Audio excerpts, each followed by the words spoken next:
Israeli intelligence officials are confirming a major explosion at a nuclear facility in Iran.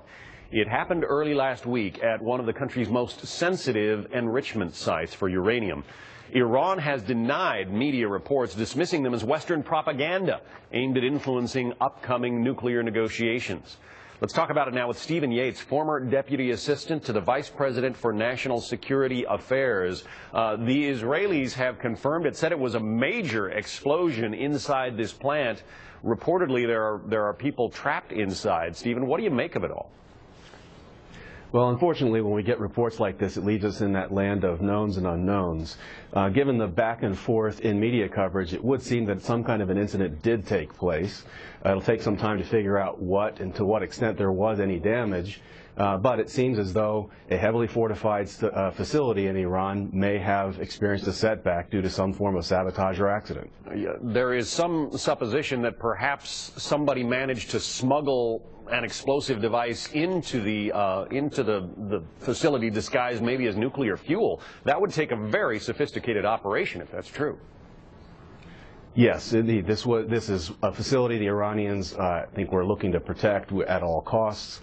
If this wasn't a successful act of sabotage, it would represent a second major act of sabotage after the Stuxnet virus that was reported before. Yeah.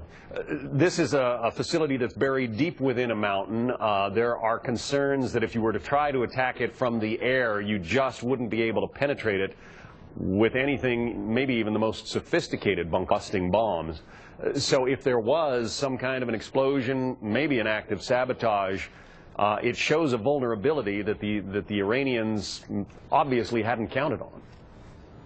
That's absolutely true. It also shows that there are options short of a traditional act of war and relying only on negotiations that might make a meaningful difference. But there are also risks in what we don't know in this situation. Yeah, the Iranians were supposed to sit down with the United States and some other nations for some nuclear talks. Can't even agree on a location for the talks. It is thought that it might somehow handicap them if news of this thing gets out, and that's why they don't want to talk about it. What can you tell us about that? Well, frankly, to me, it's an interesting theory in terms of what would make talks effective with Iran. My own sense is that when a nation like Iran, North Korea, and some others Stephen, I'm sorry, make a national decision. To interrupt, but we have some breaking news. We're going to have to go. Thank you, Stephen. Yeah, this just in. Let's listen to the president speaking to police chiefs about gun violence.